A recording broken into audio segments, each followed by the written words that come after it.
Irmãos, numa série de estudos nas quintas-feiras sobre a eclesiologia, a doutrina da eclesiologia, que a essa altura os irmãos já devem saber do que se trata, a doutrina da igreja. Então nós iremos hoje estudar um pouco mais sobre a doutrina da igreja, e eu queria que você abrisse sua Bíblia comigo, lá em 2 Coríntios, capítulo de número 6, apenas um versículo nós iremos ler, eu vou ler uma vez, depois nós iremos ler todos juntos. 2 Coríntios, capítulo 6, você que está acompanhando pela internet, pegue uma Bíblia, deixa ela aí do seu lado, se já não tiver, para que você possa acompanhar os textos que nós iremos aqui tratar nessa noite. Então, 2 Coríntios, capítulo 6, o versículo de número 16. O tema do nosso estudo hoje dentro desse tema da doutrina da igreja é a igreja, povo de Deus. Então nós iremos entender um pouco mais sobre o que isso significa, o que significa ser povo de Deus. Diz assim a palavra do Senhor. 2 Coríntios, capítulo 6, versículo 16. Que ligação há entre o santuário de Deus e os ídolos? Porque nós somos santuários de Deus, do Deus vivo. Como ele próprio disse: habitarei e andarei entre eles, serei o seu Deus e eles serão o meu povo. Vamos repetir todos juntos esse versículo? Que ligação há entre o santuário de Deus e os ídolos? Porque nós somos santuário do Deus vivo, como ele próprio disse: habitarei e andarei entre eles, serei o seu Deus e eles serão o meu povo. Vamos orar mais uma vez. Pai, nos colocamos diante do Senhor e rogamos a Ti o entendimento, a luz que necessitamos para poder compreender a Tua palavra nessa noite.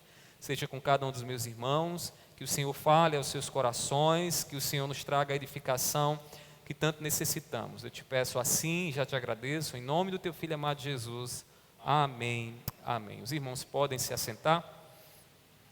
Meus irmãos, lá em casa, os nossos 3 filhos, o Bernardo, Mariana e Caleb, eles carregam já em si alguns traços do temperamento, tanto meu como de Mirelle. Se você olhar um pouco para cada um deles, você vai encontrar um pouco de explosividade de Mirelle, um pouco daquela serenidade aparente também em mim e em outros traços que você vai percebendo na vida deles. Eles vão crescendo, eles vão aprendendo ali dentro do relacionamento que nós temos em casa.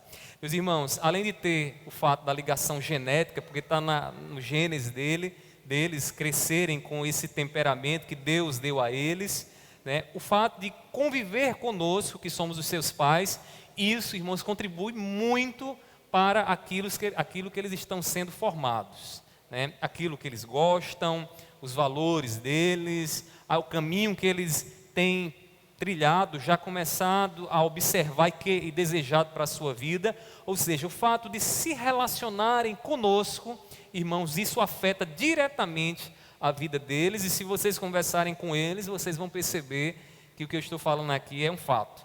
Meus irmãos, Deus, Ele nos chamou para viver com Ele e aprender com Cristo, num relacionamento com Cristo Jesus, o caráter de Deus.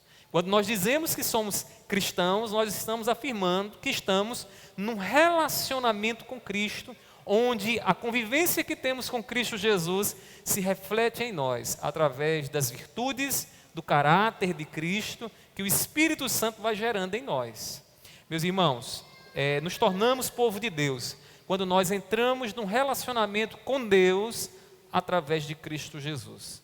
A igreja do Senhor, e nós iremos trabalhar bem isso, é chamada de povo de Deus, porque é uma igreja que está num relacionamento com Deus, e não num relacionamento confiantes naquilo que nós fazemos, mas um relacionamento que está sustentado, alicerçado no nosso Senhor Jesus Cristo. É através de Cristo Jesus que nós estamos num relacionamento com Deus e nos tornamos filhos de Deus, de maneira que o caráter de Deus também se evidencia em nós, assim como o caráter dos meus filhos se evidencia também nas escolhas e nas decisões que eles tomam na vida deles enquanto crianças. Meus irmãos, Deus ele nos chamou para viver com Ele e aprender o caráter de Cristo. Jesus ele estabelece para nós qual é o caráter que precisamos ter. É olhando para Cristo Jesus que a gente sabe o que Deus quer de nós. E hoje nós estudaremos o que a Bíblia ela tem a dizer, ou o que ela quer dizer com a expressão povo de Deus, né? Não é estranho você encontrar alguém dizendo, olha, a igreja é o povo de Deus, ou eu faço parte do povo de Deus. Ou talvez, como você disse nessa noite, eu vou para a reunião do povo de Deus. Mas o que é que a Bíblia quer dizer com essa expressão povo de Deus? Antes dessas palavras saírem dos seus lábios, é importante que você ouça o que a Bíblia tem a dizer, o que é que a Bíblia nos ensina, nos mostra, nos revela acerca desse povo de Deus que nós costumamos falar. Então, hoje nós iremos estudar sobre essa expressão. Eu queria, nessa doutrina de hoje, trabalhar essa expressão povo de Deus. Na próxima, nós trabalharemos o corpo de Cristo e no próximo, o templo do Espírito. Que são 3 expressões que a Bíblia se utiliza para se referir à igreja e que nós precisamos compreender bem e compreender todas as implicações que esses termos têm. Então, eu queria que você pudesse deixar a sua Bíblia aberta aí, porque nós vamos andar um pouquinho hoje e eu queria contar também com a leitura de vocês. Então, depois desse estudo, nós iremos entender 3 coisas. Primeiramente, entenderemos que Deus, Ele criou um povo para si. Nós somos chamados de povo de Deus porque a igreja, ela não é fruto de uma sociedade e de uma cultura que decidiu estabelecer uma reunião, uma comunhão entre os homens para que esses homens busquem um ser chamado Deus. A palavra do Senhor vai nos mostrar que a igreja, ela é chamada de povo de Deus porque foi Deus quem criou a igreja. Então nós iremos ver isso nessa noite. Além disso, também compreenderemos que o povo de Deus no Novo Testamento é um povo mais abrangente do que no Antigo Testamento. Antes de prosseguir, deixa eu lhe dizer uma coisa. A revelação da história que Deus nos conta, que é a história da nossa salvação, ela se dá de forma progressiva. Ela não caiu do céu pronta. Ela foi se estabelecendo no decorrer da história. Então, quando nós começamos a ler a Bíblia, nós encontramos lá a criação, nós encontramos Deus fazendo uma aliança com Abraão, depois Deus leva seu povo lá para o Egito, depois Deus tira o seu povo do Egito e leva para uma terra prometida, o povo quebra a aliança, é levado cativo para a Babilônia, sofre debaixo do jugo de povos pagãos, ímpios, e depois Deus traz de volta o seu povo para Jerusalém, para a terra, só que agora o povo já não volta mais com toda aquela presença de Deus que tinha outrora, aguardando o cumprimento da promessa que Deus havia dito, que traria um rei, e esse rei reinaria, ele pisaria a cabeça da serpente, ele seria aquele que nasceria da virgem, e ele seria o rei sobre céus e terra, de maneira que Jesus vem e ele estabelece o que Deus determinou quando ele diz, né, e toda a autoridade me foi dada, tanto no céu como na terra. Então, aqui está um resumo da história da salvação.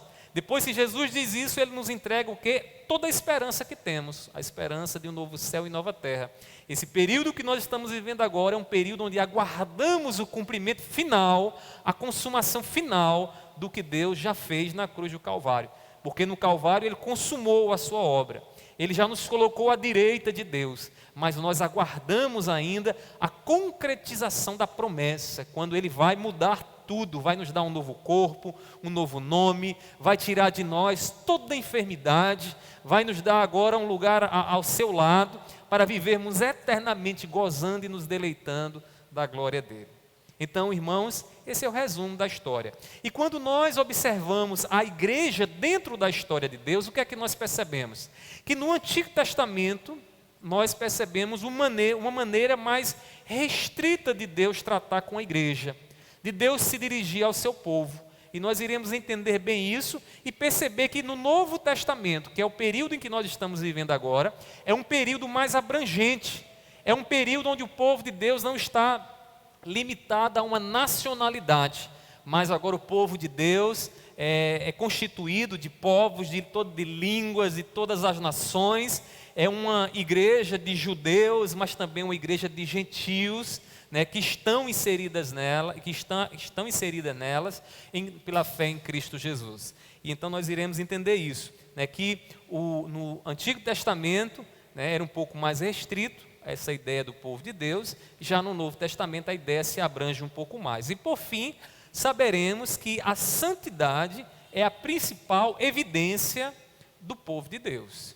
Qual é a marca do povo de Deus? É a reunião, o barulho, né? O tamanho da denominação, o conhecimento que aquele povo tem, né? O conhecimento intelectual. Embora isso seja importante, irmãos, mas não é isso que evidencia o povo de Deus. Nós iremos ver que a Bíblia nos diz que o povo de Deus é conhecido pela sua santidade. Lembra do que eu falei inicialmente? Que é no relacionamento com Deus que Deus nos dá as suas virtudes. E se somos povo de Deus, criados por Deus, a nossa vida, ela precisa refletir a santidade do nosso Deus. Então nós iremos entender esses 3 pontos nessa noite e eu espero que você possa compreender. Se tiver alguma dúvida, levanta a mão, pergunta. Você que está na internet também, pode colocar aí nos comentários para que a gente possa no final poder ajudar você também. Então nós vamos ouvir a Bíblia. Quando eu falo em ouvir a Bíblia, vocês vão lembrar da teologia sistemática, tá bom? Então, a teologia sistemática, ela estabelece os dogmas e doutrinas, a verdade, a proposição acerca de Deus, quando nós examinamos tudo aquilo que a Bíblia tem a dizer acerca daquele tópico. Então, se nós queremos saber quem é o Espírito Santo, nós precisamos ouvir de Gênesis a Apocalipse, o que é que a Bíblia tem a dizer acerca do Espírito Santo. E aí, à medida que a Bíblia vai nos revelando aspectos do Espírito Santo, nós vamos compreendendo cada traço do Espírito Santo. Assim também iremos fazer com relação à igreja. É o que temos feito desde do nosso último encontro para tratar sobre esse tema, né, a eclesiologia. E aí nós vamos começar a andar um pouco mais e perceber mais alguns aspectos nessa noite. Então ouçamos o que é que a Bíblia ela nos ensina. Primeiramente, irmãos, a Bíblia nos mostra que o povo de Deus foi um povo criado por Ele. Que o povo de Deus é um povo que passou a existir, o povo hebreu, Israel, passou a existir, e aí entenda-se, a igreja passou a existir quando Deus assim determinou em estabelecer, separar um povo para si. É isso que a Bíblia vai nos ensinar. Deus, irmãos, Ele separou um povo para si mesmo. Um povo que não existia, passou a existir a partir da escolha divina. É Deus trazendo à existência o que não existia. E Deus faz isso quando observamos a história do povo do Senhor de uma forma extraordinária. Deus cria Adão e Eva, né? Adão e Eva pecam, eles saem então do jardim ali, lá em Adão e Eva já estava estabelecido que ali seria um povo, ali cresceria um povo, um homem e uma mulher, passariam a viver juntos e passariam a procriar como Deus havia determinado, só que eles pecam. E o pecado os distancia de Deus. Quando eles pecam e se distanciam de Deus, então o pecado passa a operar e esse projeto de Deus de um povo separado para a glória dele, irmãos, agora está sofrendo os ataques do pecado, porque o pecado vai desvirtuar, vai levar o povo numa direção que Deus não quer. E aí a palavra do Senhor chega num momento lá no Gênesis, em que Deus derrama o seu juízo sobre o povo, porque o pecado do povo, diz a palavra, que chegou até Deus. Deus então derrama o dilúvio, e o dilúvio como um juízo da parte de Deus, né, consome aí a raça humana, e fica então Noé e sua família. Mas o projeto de Deus não morre. O plano de ter um povo separado para a glória dele permanece. E Noé tem a responsabilidade de dar continuidade, então, ao projeto de Deus. E aí a história nos mostra, irmãos, que Deus depois faz a aliança com quem? Com Abraão. E a Abraão, Deus deixa muito claro: olha, farei de você uma bênção para as nações, tua descendência será como as estrelas que estão nos céus, ou seja, um povo. Deus começa ali a falar com Abraão e dizer a Abraão: em ti vai surgir um povo. Abraão confia na promessa de Deus, Isaac leva adiante a promessa, Jacó também, até que chega, irmãos, aquele momento em que Deus leva ali a família de Jacó para o Egito. E a partir dali o povo começa então a se multiplicar. E quando o povo começa a crescer dentro do Egito, passado aproximadamente 400 anos, o que é que acontece? A opressão começa a aumentar e aquele povo que vinha lá da promessa de Abraão, agora dentro do Egito, começa a clamar a Deus. E Deus então decide tirar o seu povo do Egito. A partir daquele momento agora, uma nação está estabelecida, um povo está criado, e Deus agora leva esse povo, através de Moisés e Arão, para o cumprimento da promessa, para uma terra que o Senhor estabeleceu. Meus irmãos, Israel foi chamado de povo de Deus. Observe na sua Bíblia, Êxodo capítulo 15, versículo 13 e 16. Êxodo capítulo 15, versículo 3 a 16. Diz assim a palavra do Senhor: então os chefes, o 13, com a tua bondade guiaste o povo que salvaste, com a tua força o levaste à habitação da tua santidade. Ou seja, é Deus quem salva o povo.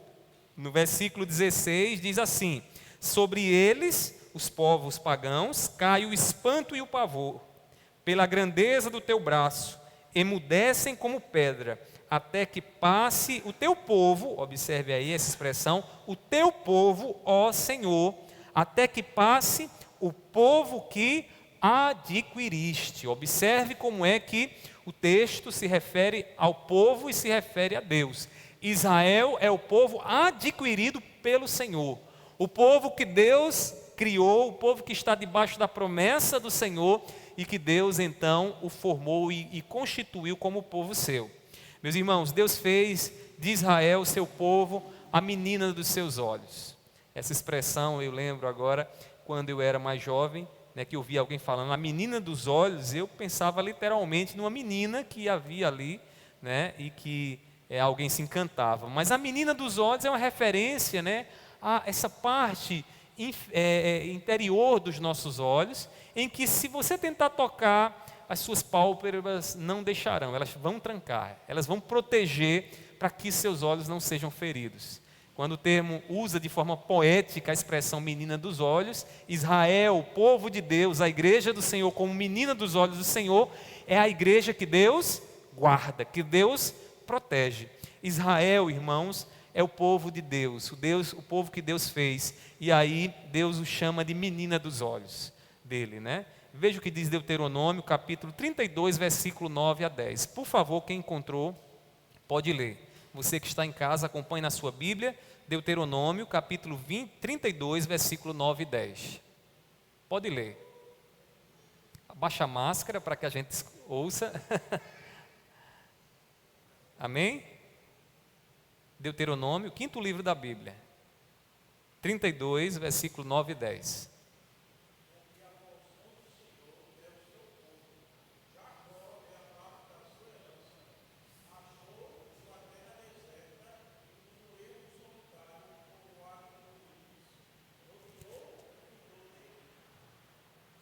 Olha aí, diz o versículo 9 e o versículo 10. No finalzinho diz: rodeou e cuidou dele e guardou como a menina dos olhos. Ou seja, o Deus que chama é o Deus que guarda o seu povo. Meus irmãos, a igreja, ela é a habitação de Deus e o povo de Deus. A nossa confissão de fé, quando se refere à identificação da igreja, nós confessamos que a igreja ela sempre existiu, que a igreja ela não passou a existir depois do Pentecostes. A igreja sempre existiu, embora o termo, o nome igreja, eclésia, não apareça no Antigo Testamento, até porque é uma palavra grega e o Antigo Testamento foi escrito em hebraico. mas as características da igreja, do povo de Deus, estão lá. Deus sempre teve um povo que ele cuidou, que era a menina dos olhos dele. E aí, quando nós vamos para o Novo Testamento, nós encontramos Deus se referindo, através do autor bíblico, à igreja como esse povo, o povo que Deus separou, o povo que Deus escolheu. Veja o que diz novamente aí, 2 Coríntios 6, versículo 16. Diz assim, eu vou ler. Que ligação há entre o santuário de Deus e os ídolos? Porque nós somos santuários do Deus vivo. Como ele próprio disse, observe agora, habitarei e andarei entre eles, serei o seu Deus e eles serão o meu povo. Observe que aí é no contexto do Novo Testamento. Ou seja, no Novo Testamento, quem é o povo de Deus? Quem é que recebe aí de forma muito clara esse epíteto? A igreja. Por quê? Porque a igreja sempre foi, embora ela não tenha esse termo, mas ela sempre foi a igreja de Deus, o povo de Deus. Meus irmãos, a igreja, ela não é criação dos homens. A gente vive agora, atualmente, num contexto, aqui no nosso país, onde é muito fácil abrir uma igreja. A pessoa lá juntou 2 ou 3 pessoas, faz uma assembleia, leva no cartório, ali faz uma ata, a partir dali elabora um estatuto, ele cria uma igreja para si. E a gente tem visto, irmãos, tristemente, muitos casos de homens e mulheres que se utilizam do ajuntamento de alguns fiéis para fazerem o seu próprio povo, como se a igreja fosse fruto da criação dos homens, que estabelecem as coisas como eles querem, que diz como é que as coisas devem acontecer. Esses dias, uma pessoa aí de uma denominação muito grande estava doutrinando a igreja, e ele disse na igreja que a igreja deveria ser vacinada porque aquela ali era a doutrina que ele estava estabelecendo na igreja dele. Doutrina. Quem estabelece a doutrina da igreja, irmãos? No que a igreja crê, no que nós acreditamos, no que nós confiamos, não é o homem, não sou eu que chego aqui e digo para vocês, olha, vocês têm que acreditar no que eu estou dizendo de mim mesmo. Não, nós acreditamos, confiamos e vivemos aquilo que a palavra nos revela. E por que nós cremos assim? Porque nós vivemos assim? Porque a igreja é criação de Deus. Foi Deus quem chamou Israel, irmãos, lá de Abraão, lá de Noé. Israel, o povo de Deus está sobre a promessa do Senhor, e nós somos esse povo que hoje também está sobre a promessa de Deus. Então, é Deus quem estabelece o seu povo. Deus nos chamou uma nação já constituída, Quando você lê o Antigo Testamento, o que é que você encontra? A história do nascimento do povo hebreu. Você quer saber como foi que o povo hebreu nasceu? Você tem que ler o Antigo Testamento. Porque o povo hebreu foi nascido pela vontade de Deus, não foi pela vontade das sociedades, dos governos, dos países, mas foi criado, o povo de Deus foi criado por Deus e pela mão poderosa do nosso Senhor. A igreja, irmãos, é o povo de Deus. Foi Ele quem nos tirou das trevas do pecado e nos deu a promessa de um novo céu e de uma nova terra. Quando Israel saiu do Egito, Israel saiu debaixo de uma promessa, não foi? Qual foi a promessa? Vocês lembram a promessa? Qual era? Vocês vão para o deserto ali me adorar. E vocês vão para uma terra onde mana leite e mel, a terra de Canaã. A terra que Deus assim prometeu para o seu povo. Era uma promessa. Só que essa promessa, meus irmãos, falava de uma terra bem melhor do que a terra de Canaã, do que a Palestina, como hoje nós identificamos lá no mapa, A terra que Deus prometeu a Abraão, Isaque e Jacó, é uma terra, irmãos, que está por vir. A Jerusalém celestial virá, novo céu e nova terra virá. O nosso Senhor, irmão, já está reinando sobre ela espiritualmente. E mais adiante Ele virá para reinar e estabelecer o seu reino aqui no mundo. O povo saiu do Egito debaixo dessa promessa. E nós saímos do pecado. Lembra daquela vida de outrora? Quando você vivia para servir a sua carne ao pecado. Deus tirou você de lá e colocou você agora debaixo de uma promessa também. E você também está peregrinando sob essa promessa, debaixo dessa promessa. E a promessa que vai se cumprir mais adiante, de uma vez por todas, na segunda vinda do nosso Senhor Jesus Cristo. Amém? Meus irmãos, Deus nos tirou das trevas do pecado, que era o nosso Egito, e nos colocou na luz. Foi Ele quem nos constituiu.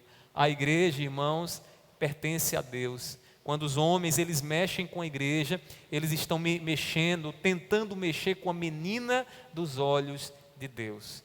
Deixa eu lhe dizer uma coisa, você como igreja do Senhor, você está protegido e protegida por Deus. Porque é Deus quem te guarda. Porque foi Deus quem te elegeu e que estabeleceu você como povo dele. Então, meu irmão, fortaleça o seu coração, minha irmã, fortaleça o seu coração com essa certeza que a Bíblia nos dá de que nós não fomos criados por homens. Aqui não é uma associação, embora sejamos juridicamente uma pessoa jurídica, mas espiritualmente somos o povo de Deus e nós precisamos nos agarrar a isso, irmãos, com todas as nossas forças, para que a gente não esqueça que temos um Deus que guarda de nós, que um Deus que prometeu, nos colocou debaixo de promessa, e que essa promessa ele vai se cumprir, ele vai cumprir mais adiante. Então, meus irmãos, a Bíblia nos mostra primeiramente que a igreja, que é o povo de Deus, ela foi criada por Deus, não foi criada pelos homens. Mas o que é que a Bíblia ainda nos diz mais?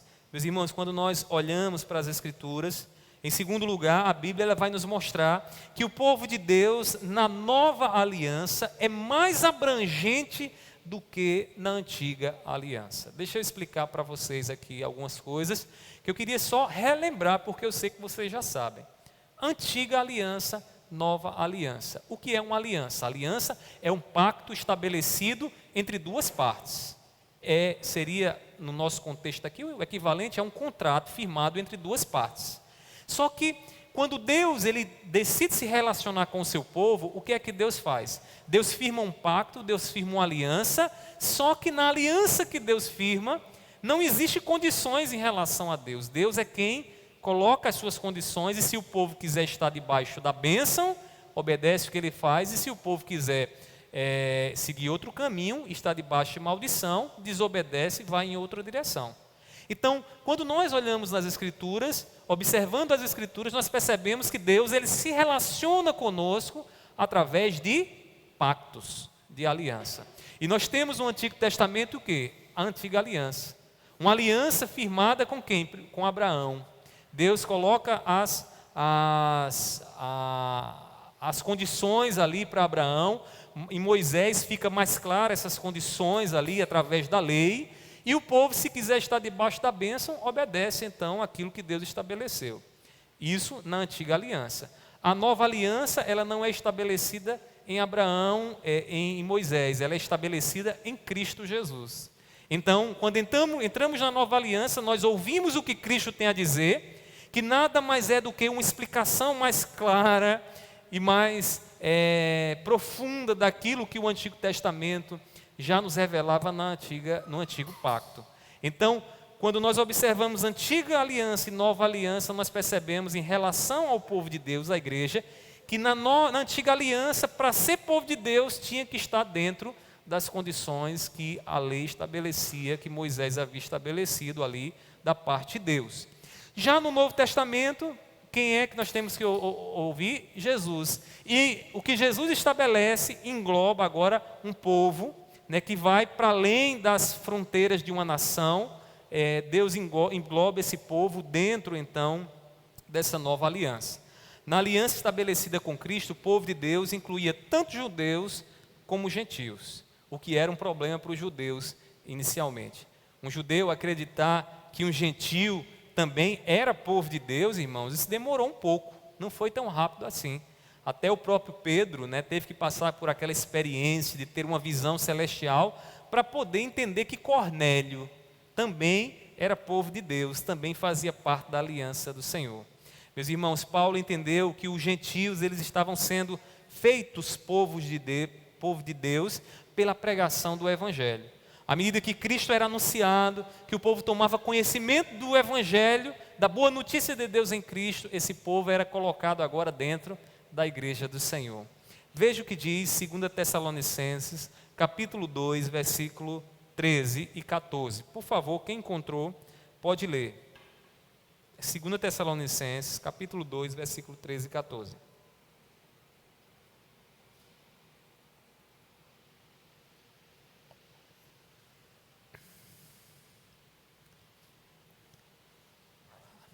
Segunda Tessalonicenses, capítulo 2, versículo 13 e 14.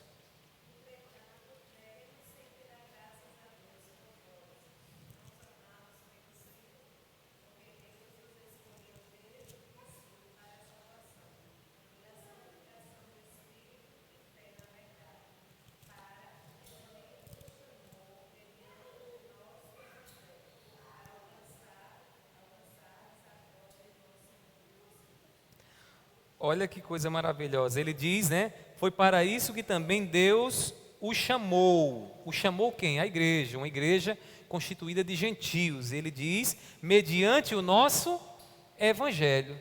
Então, o povo de Deus é chamado por meio do evangelho. O evangelho é pregado, Cristo é anunciado, e aqueles que ouvem, entendem, respondem então a esse evangelho de forma positiva, eles são feitos povo de Deus. Paulo, irmãos, ele deixa claro, lá em Romanos capítulo 9, versículo 24 a 26, que Deus fez um povo para si que não era, ou seja, que não era povo ainda. Veja o que diz lá Romanos capítulo 9, versículo 24 e 26. Romanos capítulo 9, versículo 24 e 26. Diz aí, ó, assim: esses vasos somos nós, a quem também chamou. Observe o chamado, né? Esse chamado é o que traz o povo a constituir o povo de Deus, né? Os gentios, não só dentre os judeus, mas também dentre os gentios. Como também diz Oséias, né? O profeta Oséias: chamei de meu povo ao que não era meu povo, e de amada a que não era amada. E no lugar em que lhes foi dito, vocês não são o meu povo, ali mesmo serão chamados filhos do Deus vivo. Então perceba como é que Deus está aí ajuntando o seu povo. Deus está chamando o seu povo por meio do Evangelho. E esse chamado de Deus aqui no Novo Testamento é um chamado mais abrangente, porque não se limita aos judeus, não se limitam à nacionalidade. É um chamado que é feito a todas as nações e todos os povos de todos os lugares. Meus irmãos, o que não era seu, essa expressão aí que Paulo utiliza aqui nessa passagem, vocês vão encontrar lá em Oséias, capítulo 2, versículo 23 e Oséias, capítulo 1, versículo 10.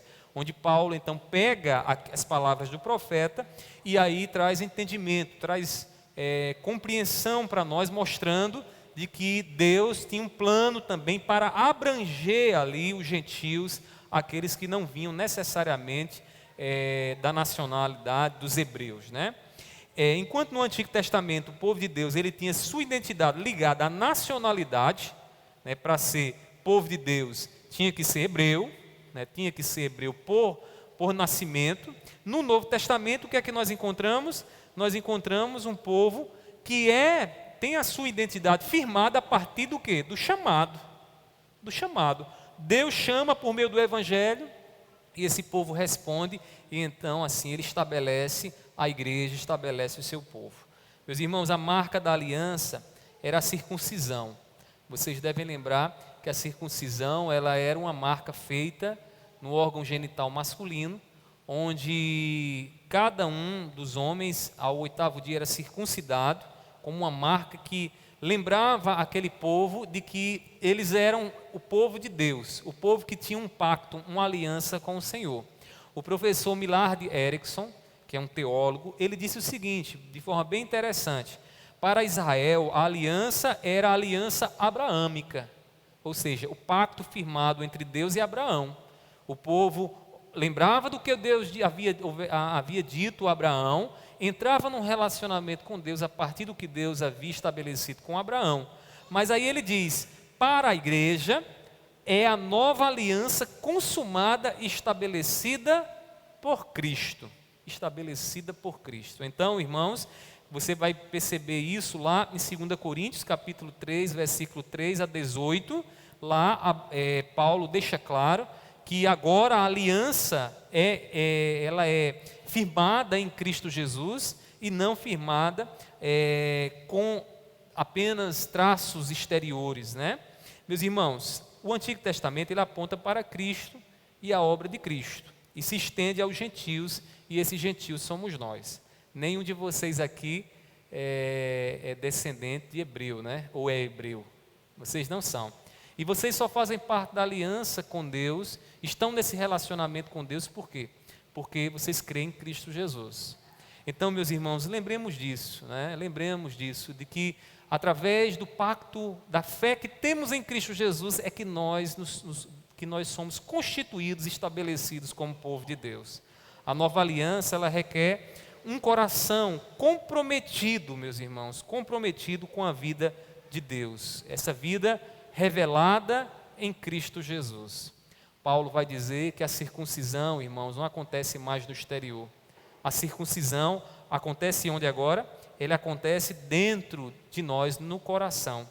Então, nós temos a marca da aliança, e essa marca da aliança é um coração inclinado, piedoso, desejoso de viver para a glória de Deus, de viver em santidade. Quer ver? Abra a sua Bíblia e veja como Paulo nos ensina isso lá em Romanos capítulo 2, versículo 29. Por favor. E outra pessoa já abra Filipenses capítulo 3, 16. Observem nesses dois versículos onde é que está a circuncisão da igreja, a marca da aliança. Por favor. Romanos 2, 29.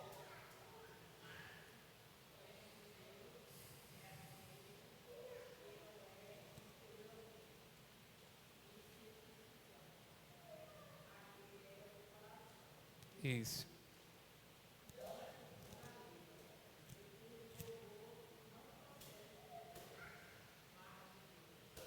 Irmãos, judeu é aquele que é interiormente. Por que é interiormente? Porque é no coração.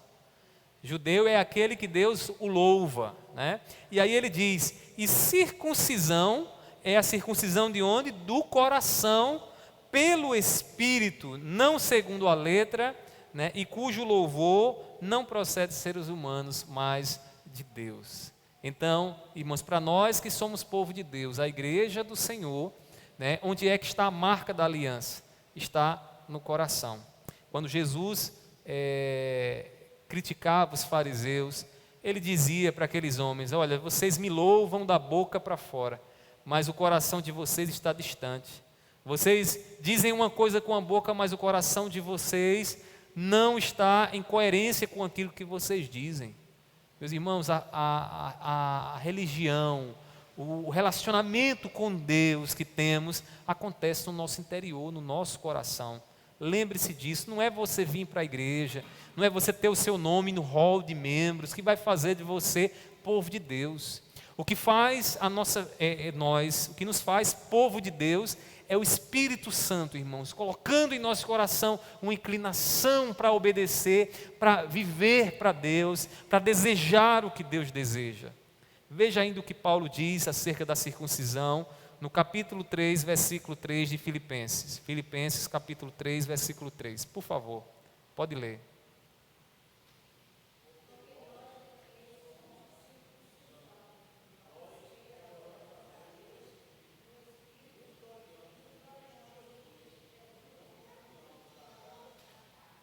Olha, nos gloriamos em Cristo Jesus. Paulo diz, nós é que somos a circuncisão. Não tem por que alguém ainda fazer a marca da circuncisão, porque a circuncisão já foi feita por meio do Espírito Santo em nós, que fez em nosso coração, colocou em nosso coração a inclinação para servir a Cristo, para adorar a Deus. Então, meus irmãos, essa é a marca da aliança que a igreja, que é o povo de Deus, carrega em si. Meus irmãos, a nova aliança, ela requer esse coração comprometido com a vida de Deus revelada em Cristo Jesus. Infelizmente, a religiosidade ela acaba ensinando, né, de forma muito equivocada o que significa ser povo de Deus. As pessoas querem viver de ritos, querem viver da casca, do exterior, né? Porque a religião natural é essa: eu faço alguma coisa, Deus vê e aí Deus se agrada. Só que Deus quer algo mais profundo. Deus quer o nosso coração. Deus quer que o nosso coração esteja inclinado a viver para Ele, de maneira, irmãos, que quando o nosso coração está inclinado a viver para Ele, nós podemos sentir, vivenciar a marca da aliança, a circuncisão, que não é mais uma marca no corpo, mas agora uma marca feita no coração, no coração. Eu gosto muito do que diz Salomão, quando ele fala acerca do coração, né? Eu acho que Jesus também fala, né? Ele diz o seguinte, de que a boca fala do que está cheio o coração. Aquilo que você diz, aquilo que você costuma estar falando, revela muito daquilo que está dentro do seu coração. Se a marca da aliança de fato está em nós, nós que éramos gentios e Deus nos trouxe agora e nos fez povo dele, e nos marcou com o Espírito Santo, então, meus irmãos, a gente precisa repensar até mesmo naquilo que nós falamos, porque é no coração que acontece esse relacionamento com Deus, é no coração que nós vivenciamos essa aliança que temos com o nosso Senhor. E aí, aqui nesse texto, nós vemos aqui Paulo dizendo quase que num brado: nós é que somos a circuncisão. Um judeu hoje, ele olharia para essas palavras de Paulo de uma forma muito estranha, porque para um judeu ainda hoje se faz a circuncisão. A criança, ao 8º dia, ela é circuncidada lá, né, passa por todo aquele processo dentro da religiosidade do judaísmo. Mas nós que somos cristãos, nós entendemos que a circuncisão é no nosso coração. Amém, meus irmãos? Por fim, a Bíblia nos mostra ainda que a principal evidência do povo de Deus, e aí da igreja, é a santidade na vida da igreja. O que é uma evidência? É um sinal, né? É uma pista que nós temos de algo. Então, a gente costuma dizer que onde tem fumaça, tem fogo, né? E essa expressão, em outras palavras, diz o seguinte: a fumaça é uma evidência de que ali tem fogo, né? A fumaça é uma evidência. Na vida da igreja, na nossa vida, a santidade é uma evidência que de fato nós estamos na nova aliança, que tivemos o nosso coração circuncidado, que de fato fomos feitos povo de Deus, se há santidade. Mas o contrário disso, irmãos, também mostra que nós não somos povo de Deus. No lugar ou na vida de uma pessoa que tem prazer no pecado, que vive na prática do pecado, que vive na imoralidade, na carnalidade e no mundanismo, ali não pode existir o povo de Deus. Não há evidências de que a santidade de Deus está ali. Meus irmãos, Deus ele separou um povo para ser participante da sua natureza. Quando Deus estabeleceu a igreja, Deus separou um povo para que esse povo goze, experimente da santidade do nosso Deus. Já parou para pensar no grande privilégio que o Senhor te deu? Você é santa, você é santo porque você está em Cristo Jesus. Porque Deus separou você para ser participante da natureza dele. Pedro, o apóstolo Pedro, percebeu que o chamado de Deus implica em santidade. Implica em santidade. Veja comigo 1 Pedro, capítulo 1, versículo 15 e 16. Por favor, quem encontrou, pode ler 1 Pedro, capítulo 1, versículo 15 e 16.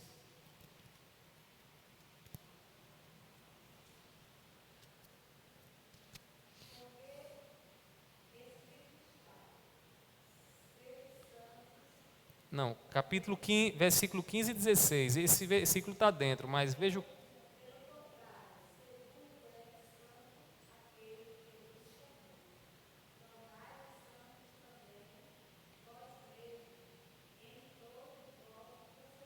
Dá um pausa aí, irmã Rosa. Aguarda um pouco que a senhora vai continuar lendo. Ele está dizendo o seguinte aqui, né, irmãos? Olha, assim como é santo aquele que nos chamou. Quem foi que nos chamou?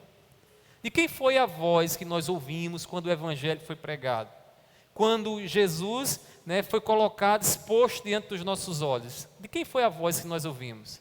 A voz de Deus, do Deus Santo. Do Deus que nos mostra o quanto Ele é santo, porque Ele não nos aceitou de qualquer forma. Ele pagou, Ele castigou os nossos pecados através do Seu Filho. E isso revela a santidade do nosso Deus. E aí Pedro está dizendo que esse Deus, Ele nos chamou. E aí ele continua dizendo, como é santo aquele que nos chamou. E aí ele diz, sejam santos vocês também em tudo o que fizerem.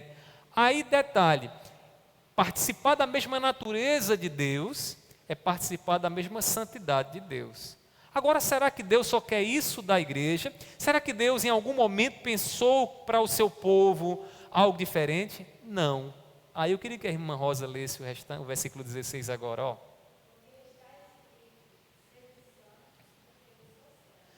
Porque está escrito. Esse está escrito onde, irmãos? Lá na lei.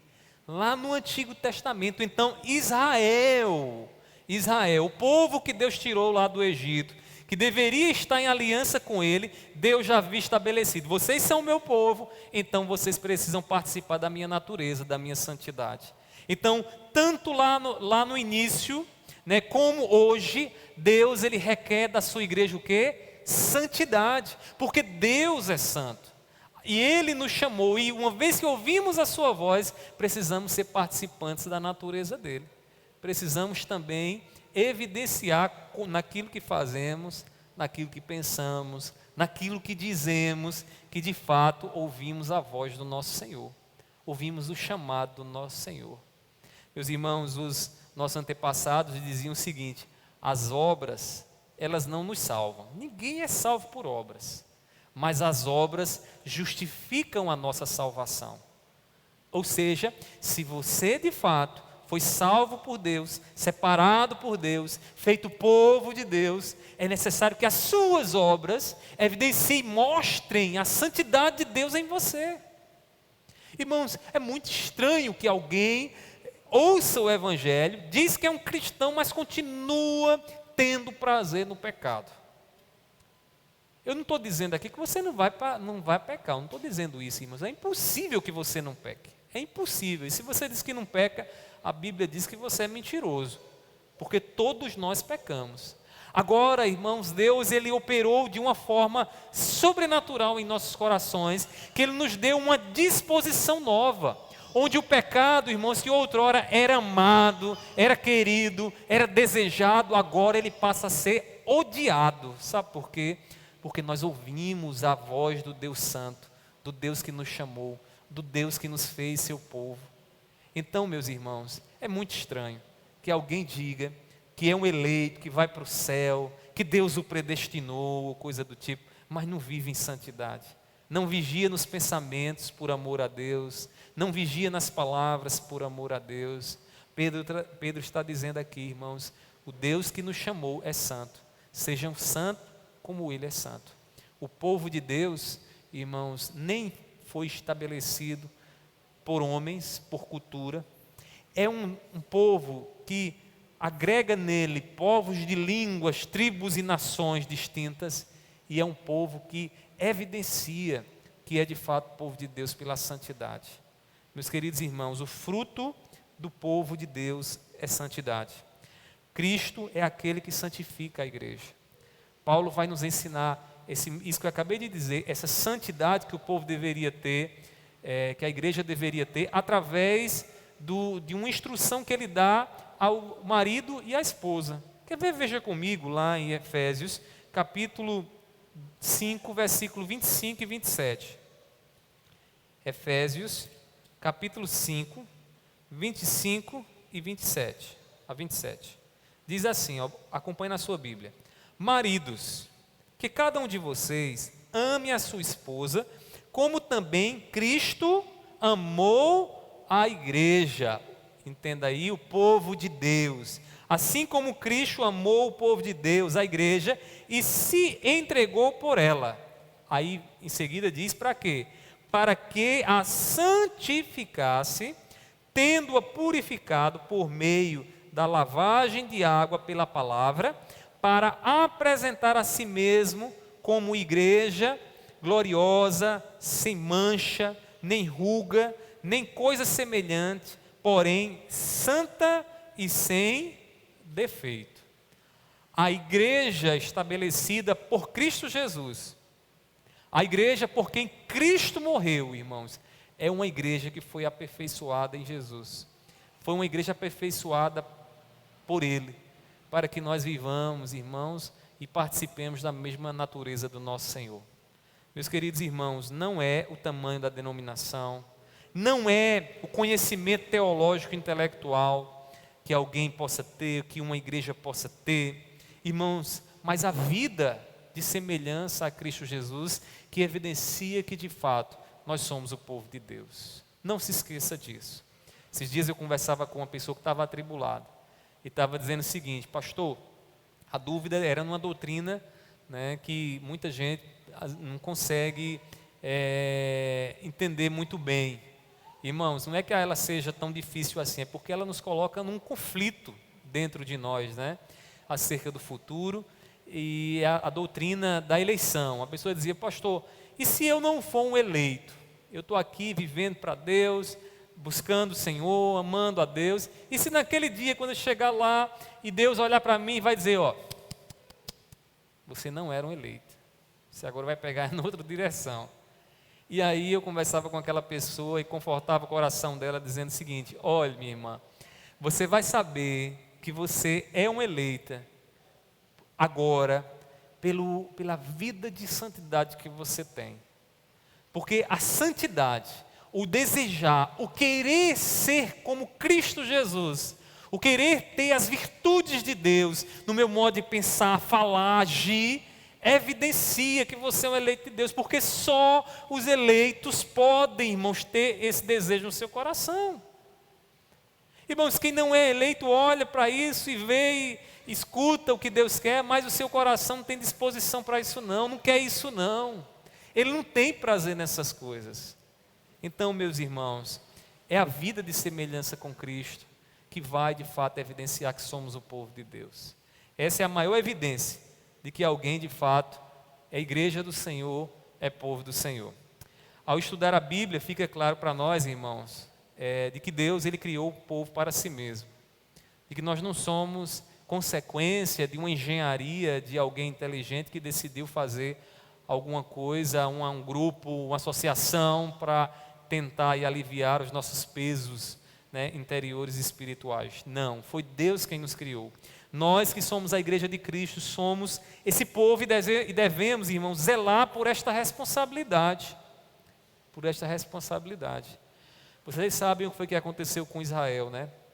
Israel entrou num pacto com o Senhor, mas Israel se alegrou com os benefícios, uma terra, né, que mana leite e mel, um Deus poderoso que vai diante de nós, provendo o maná do céu, colocando tocha de fogo na frente de nós, destruindo os nossos inimigos, os privilégios, ter o Deus de Israel entre eles, irmãos, ali, mas Israel esqueceu da sua responsabilidade, e nós não podemos esquecer da nossa responsabilidade.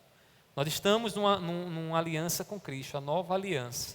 E essa aliança traz grandes privilégios. Jesus já nos colocou à direita do Pai. Nós já estamos à direita de Deus, nós já podemos orar e falar com Deus. Já podemos, irmãos, aspirar à presença e à glória de Deus com toda certeza, porque Jesus já conquistou isso por nós. Mas nós não podemos nos encantar apenas com os privilégios, há responsabilidades. E como responsabilidade nós precisamos ter uma vida que de fato evidencie Deus aqui nesse mundo. Como disse Pedro, né? Ele nos tirou das trevas e nos levou para a sua maravilhosa luz, a fim de que as suas virtudes fossem proclamadas ao mundo. É assim que Pedro trata, é assim que Pedro diz. Meus irmãos, fomos chamados por Deus para viver em santidade através de Cristo Jesus. Eu acho que é importante lhe dizer uma coisa: santidade não é fazer o que eu quero, como pastor de vocês, né? O pastor está dizendo para eu fazer, eu vou seguir a cabeça dele. Não. A santidade, irmãos, é compreensão de Cristo Jesus. O pastor vai mostrar a você quem é Cristo Jesus. Você vai contemplar a Jesus. Mas santidade é o seu coração querer ser como esse Jesus que você tem contemplado na pregação, que você tem aprendido dele, desejar ser como Jesus. Irmãos, isso é a nossa santidade. É esse o processo que nós precisamos estar envolvidos nele para de fato sermos povo de Deus. Portanto, meus amados irmãos, vivamos comprometidos com o chamado de Deus. Comprometido, coisa muito difícil hoje em dia, viu? Falar compromisso, ninguém quer assumir compromisso hoje em dia. Todo mundo foge de compromisso, ninguém quer. Compromisso, irmãos, é cumprir a nossa parte, é fazer a nossa parte na promessa, na aliança, no pacto que firmamos.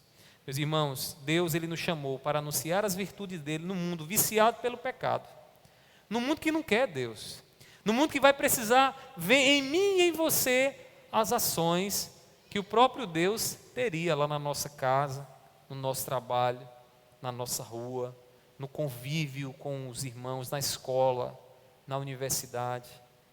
Meus irmãos, nesses lugares onde o vício do pecado domina, nós precisamos estar lá com as virtudes de Deus, revelando as virtudes do Pai, porque Deus nos chamou como povo dele para proclamarmos essas virtudes. Meus queridos irmãos, assim nós poderemos ser chamados legitimamente de povo de Deus, quando a santidade de Deus, de Cristo Jesus estiver em nós. Que Deus nos ajude. Peçamos a Deus nessa noite que faça a sua luz brilhar cada vez mais em nós, para que o mundo nos veja, não só como uma igreja instituição, com um CNPJ e um nome aí fora, mas a igreja é o povo de Deus, que assim nós somos. Que Deus nos ajude, e nós vamos pedir isso nesse momento. Eu convido os irmãos a se colocarem de pé. Nós vamos orar e aproveitar. Depois da oração, os irmãos que quiserem fazer alguma pergunta, fiquem à vontade, para que nós possamos ajudá-los, em nome de Jesus. Meu Pai, nós te louvamos, porque nós somos, Senhor, pecadores, falhos, limitados. Reconhecemos, Senhor, que por meio das nossas obras não podemos, Senhor, em hipótese alguma, representar a Ti, participar da Tua natureza, se não for por meio do Teu Espírito Santo.